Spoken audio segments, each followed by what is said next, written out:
universel face au monde d'apartheid généralisé que nous vivons aujourd'hui. Mais que répondez-vous à ceux qui disent qu'on ne peut pas aimer tous les hommes et que tout naturellement, on se préoccupe d'abord de ceux avec qui on partage une identité familiale, religieuse ou nationale? Écoutez, cette question est au centre de mon propos et je cite sur ce sujet-là un de mes philosophes préférés qui est Bergson, qui trouve en effet tout naturel de préférer ses proches, ceux avec qui on partage la même culture, la même couleur de peau, même la même religion, le même langage. Parce que, dit-il, il y a là un instinct. C'est notre côté animal, disons. L'instinct de tribu est réel. En revanche, nous n'avons rien d'équivalent quand il s'agit de l'humanité en général. L'humanité, ça peut paraître une abstraction, il n'y a pas d'instinct d'humanité. Mais précisément, l'humanité, cela se construit. D'abord, sur le plan philosophique, nous avons le sentiment qu'en effet, d'être humains ensemble signifie que nous partageons quelque chose de fondamental.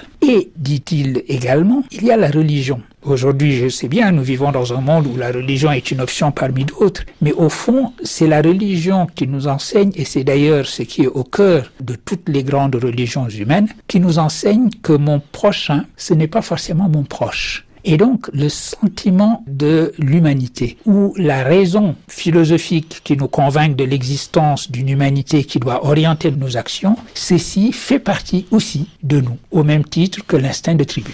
Alors, vous écrivez dans votre livre que la religion peut être ouverture, mais aussi clôture. Et vous, qui êtes spécialiste de la pensée islamique, est-ce que vous ne craignez pas qu'on assiste aujourd'hui à une intensification des guerres de religion, témoin le conflit sanglant au Proche-Orient?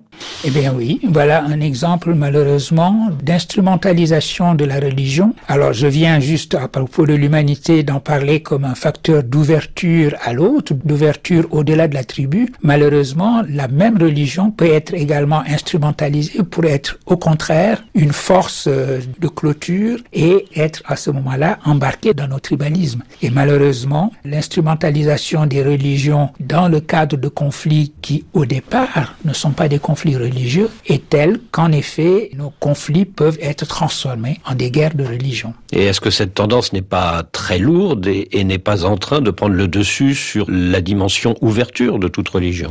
Aujourd'hui, il y a toutes les raisons de croire qu'il en est bien ainsi. Si nous regardons simplement sur nos écrans de télévision ou dans nos journaux, chaque fois que nous parlons aujourd'hui de religion, c'est vraiment le bruit et la fureur que nous entendons, la manière dont ces religions sont instrumentalisées, la manière dont le terrorisme dans le Sahel, ma région, s'habille des vêtements de la religion, prétend tuer des civils, massacrer des villages entiers pour la plus grande gloire de Dieu, eh bien, nous voyons bien que la religion, aujourd'hui, présente ce visage-là. Toutes les religions. Et vous ne vous sentez pas un peu seul quand vous combattez tout cela? Je ne le crois pas. Je ne me sens pas seul parce que il y a cette aspiration vers l'humanité qui est réelle. Nous vivons un monde fragmenté, on le voit. En revanche, il suffit de peu pour que nous nous rendions compte de la réalité de cette aspiration à l'humanité. Il a suffi, par exemple, des images à la télévision de l'ouverture des Jeux Olympiques pour se rendre compte que tout le monde adhérait à l'idée d'humanité que nous voyons ainsi sur nos écrans.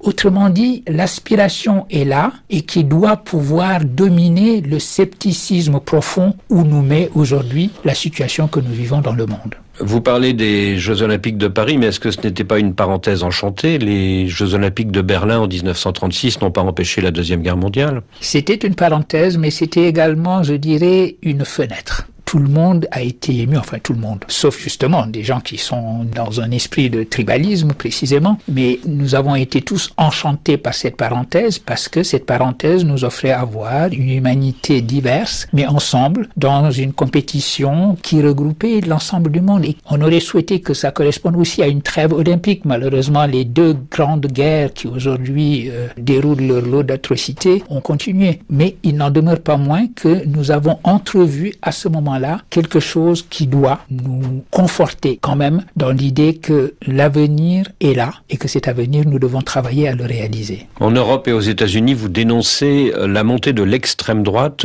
comme celle d'un tribalisme identitaire. Est-ce que vous mettez sur le même plan le trumpisme en Amérique et les extrêmes droites en Europe?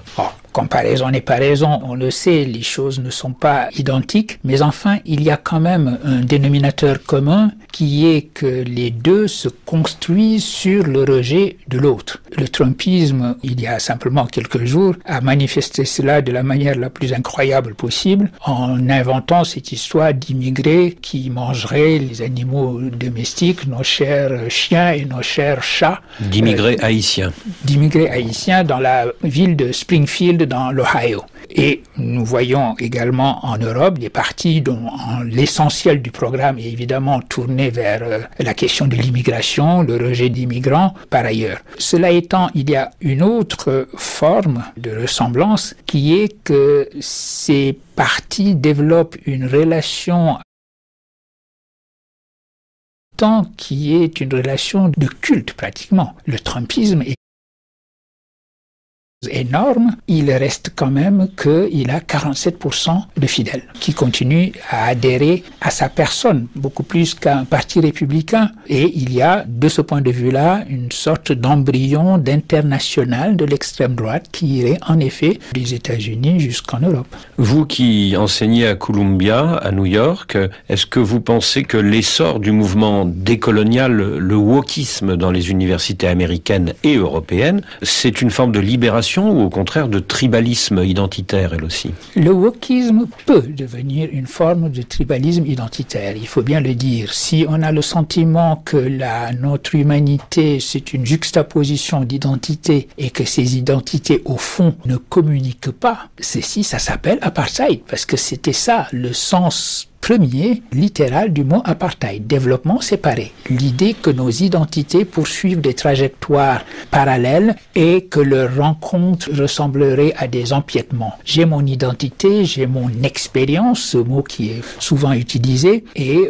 personne d'autre que ceux qui partagent cette même identité ne peut véritablement la comprendre. Ceci est l'idée anti-humaniste par excellence, parce que je suis en train de dire qu'il y a une expérience humaine que une humanité autre qui n'a pas la même identité que moi, ne pourrait pas comprendre. Mais, encore une fois, le wokisme, au départ, signifiait simplement une forme de vigilance. C'était ça le sens du mot. Et donc, il y a différentes manières d'entendre cet appel à la vigilance. On peut l'entendre comme un appel aussi à la solidarité, à une cause commune, à une orientation vers cette humanité commune et partagée, comme on peut l'entendre comme cet enfermement dans des tribus. Vous avez parlé de mon université de Columbia, et justement, un de ceux qui combattent ce wokisme-là, ce wokisme identitariste et de la juxtaposition d'expériences incommunicables, mon collègue John McWhorter est également à Columbia. Ça veut dire que vous avez les deux faces. Les universités américaines ne sont pas uniment des lieux de wokisme, contrairement à ce que l'on veut prétendre. Et pourquoi écrivez-vous, Souleymane Bachir Diagne, que de grands penseurs de la décolonisation, comme Senghor, comme Césaire, comme Alioune Diop, ne se reconnaîtraient pas aujourd'hui dans toutes les formes du wokisme post-colonial? Mais parce qu'ils ont tous célébré l'universel. Évidemment, ils sont des penseurs d'après Bandung, d'après 1955. La conférence de Bandung. La conférence de Bandung, que j'estime être une conférence qui a signifié l'insurrection du pluriel sous la chape de plomb du colonialisme. Mais ils ont estimé tous que le combat contre le colonialisme devait se conduire au nom de l'universel et au nom de ce que Aimé Césaire a appelé un humanisme universel, je le cite, c'est une expression de Césaire, une civilisation de l'universel dans le cas de Senghor. Et quant à Alioune Diop, il a déclaré que s'il fallait désoccidentaliser, c'était la signification de la décolonisation, cela devait se faire pour pouvoir universaliser. Et donc, rappeler aujourd'hui que ces penseurs qui ont voulu également les décolonisations, qui sont les uns et les autres d'une certaine manière des pères de l'indépendance, se sont battus au nom de l'universel. Et même, j'ajouterais à ces trois-là, Frantz Fanon, parce que on a aujourd'hui tendance à mettre Frantz Fanon à part et à estimer que lui était radical, que les autres étaient plutôt prêts à une forme de compromis et qui était une compromission, alors que lui serait radical. Il n'y a pas plus universaliste que Frantz Fanon.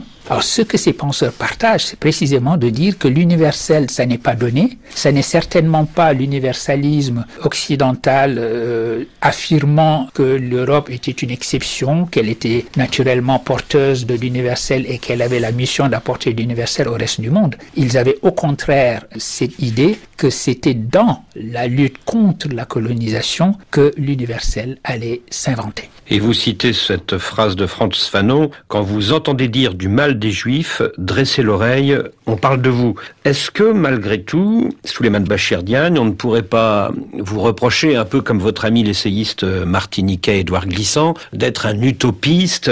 Est-ce qu'on ne peut pas vous demander tout simplement pourquoi voulez-vous autre chose qu'un monde pluriel fondé sur la diversité des cultures ? Oui, et je comprends parfaitement que Édouard Glissant, lorsqu'il m'a fait l'amitié et l'honneur de m'inviter à donner une conférence à l'Institut du Tout-Monde, m'ait posé cette question-là. Pourquoi vouloir l'universel ? Pourquoi, au fond, ne pas s'en passer ? Et on sait que dans son cas, il préfère la notion de relation. L'opacité de la différence, pour que cette différence ne soit pas phagocytée, mais une différence qui ouvre sur la relation, et cela, je le comprends très bien. Mais justement, je crois qu'il ne faut pas abandonner le concept d'universel ou essayer de lui substituer autre chose. Je comprends qu'aujourd'hui, un mot comme pluriversel soit davantage utilisé parce qu'il y a pluri à la place de uni. On a le sentiment qu'en effet, il ne s'agit plus de réduire la diversité du monde à de l'homogène lorsqu'on dit pluriversalité. Mais au contraire, se coltiner la difficulté qu'il y a à penser un universel, tout en maintenant l'idée qu'il nous faut savoir créer une humanité, me semble important à une époque où les réponses que nous avons à apporter aux défis qui sont les nôtres sont des réponses à apporter en tant qu'une seule et même humanité. Je parle du défi sanitaire. La crise du Covid. La crise du Covid.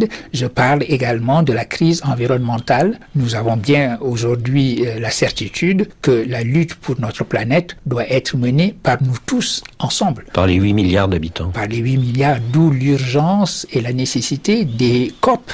Les Conference of Parties. Contre le réchauffement climatique. Contre le réchauffement climatique.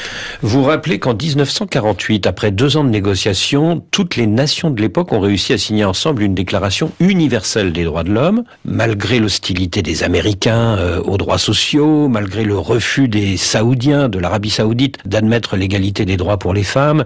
Ils y sont quand même arrivés. Mais franchement, Souleymane Bachir Diagne, si c'était à refaire aujourd'hui, est-ce que vous croyez que l'Assemblée générale des Nations unies arriverait à s'entendre sur une nouvelle déclaration universelle ? Je ne le crois pas. Et je crois que ça a été justement la réponse d'un des responsables des Nations Unies. Heureusement que cette déclaration a déjà été signée parce qu'aujourd'hui, dans l'état où nous sommes de fragmentation, je n'ai pas le sentiment qu'un texte comme celui-là aurait pu avoir une unanimité ou même simplement l'agrément de tous, l'accord de tous.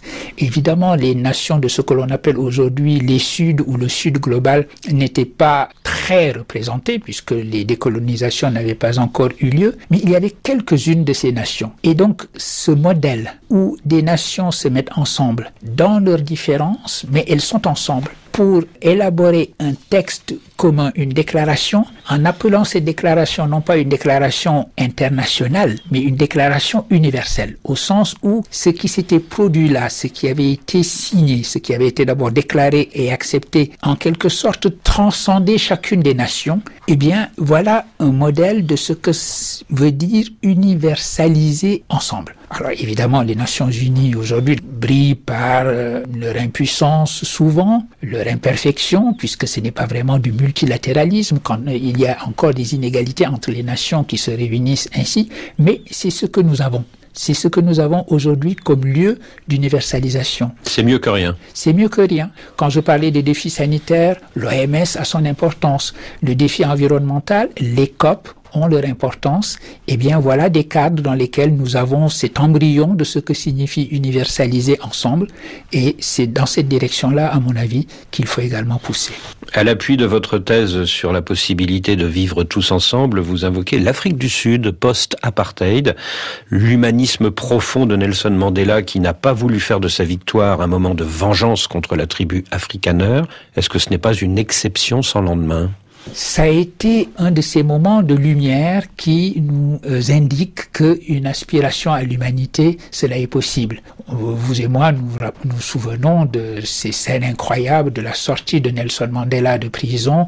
Eh bien, il y avait là un message qui, me semble-t-il, allait au-delà de l'Afrique du Sud. La lutte contre l'apartheid, c'est la lutte contre la fragmentation et c'est l'idée que nous pouvons avoir l'aspiration vers une humanité commune pour construire une nation qui sort justement de la plus grande division possible et imaginable qui était celle de l'apartheid et du racisme de l'apartheid. L'apartheid, ça signifie que les cultures humaines ne doivent pas se mélanger et qu'elles doivent se développer sur des trajectoires parallèles qui ne se rencontrent pas. Et c'est contre cette idée, contre cette notion que Nelson Mandela a eu cette vision avec son ami Desmond Tutu, et cette vision s'est incarnée dans un mot, Ubuntu, puisé dans les langues bantou, qui signifie, dans une traduction que j'ai choisie, étant donné ce que j'ai appris de la signification de ce mot, faire humanité ensemble. Et cette leçon-là, me semble-t-il, aller au-delà de l'Afrique du Sud, et c'est bien ainsi que l'a compris d'ailleurs le président Barack Obama, quand dans l'éloge funèbre qu'il a prononcé à la mort de Nelson Mandela, il a dit que ce don Ubuntu, Nelson Mandela l'avait fait à l'humanité entière. La civilisation de l'universel est en danger, dites-vous, mais est-ce que la démocratie elle-même n'est pas aussi en danger? La démocratie est en danger. Étant un citoyen de l'Ouest africain, je m'en rends compte aujourd'hui. La démocratie est en danger partout. Nous avons parlé des élections américaines où ce qui est en jeu, c'est la démocratie aussi. Nous avons parlé de la manière dont la démocratie est fortement chahutée en Europe. Alors, dans le Sahel, la crise de la démocratie a pris la forme d'un retour des coups d'État. Nous croyions que l'Afrique avait tourné la page des coups d'État. Malheureusement, ces coups d'État sont revenus en Guinée, au Mali, au Burkina, au Niger, en Afrique de l'Ouest. Bon, la Guinée est un cas à part, mais dans les 3 autres pays, ceci est lié également à ce terrorisme djihadiste dont nous parlions. Toujours est-il qu'il est inquiétant de voir qu'une partie de la population, une partie de la jeunesse a adhéré à ces coups d'État, non pas simplement parce que les militaires avaient promis de s'occuper de la guerre et d'être plus efficaces que les pouvoirs civils, mais en estimant que, au fond, la démocratie devait venir après d'autres idéaux qui étaient un panafricanisme ou un souverainisme, que la démocratie, au fond, avait moins d'importance. Alors, là se trouve une vraie crise, parce que croire que ce qu'on baptise panafricanisme, d'ailleurs, qui n'en est pas un, parce que le panafricanisme, il est en train de s'inventer à la CEDEAO, il n'est pas en train de s'inventer à l'association des États du Sahel. Et ce panafricanisme-là, lui, il vaut la peine de se battre pour lui, et il ne sera réel qu'entre des démocraties. Les grandes reconfigurations internationales, l'intégration, cela se construit sur des critères de convergence entre les États, et le premier critère de convergence, c'est la démocratie. Et vous dites que le phénomène nouveau, ce n'est pas l'arrivée de coups d'État, c'est l'arrivée de justification de ces coups d'État. Ce sont ces justifications-là qui sont la marque la plus claire de la crise de la démocratie, parce que ces justifications signifient un certain scepticisme démocratique, où on dit que la démocratie ne sert à rien, ou que la démocratie a moins de valeur qu'un souverainisme ou un autre type de panafricanisme qui, à la réflexion, n'ont pas de véritable contenu. Souleymane Bachir Diagne, merci. Merci infiniment.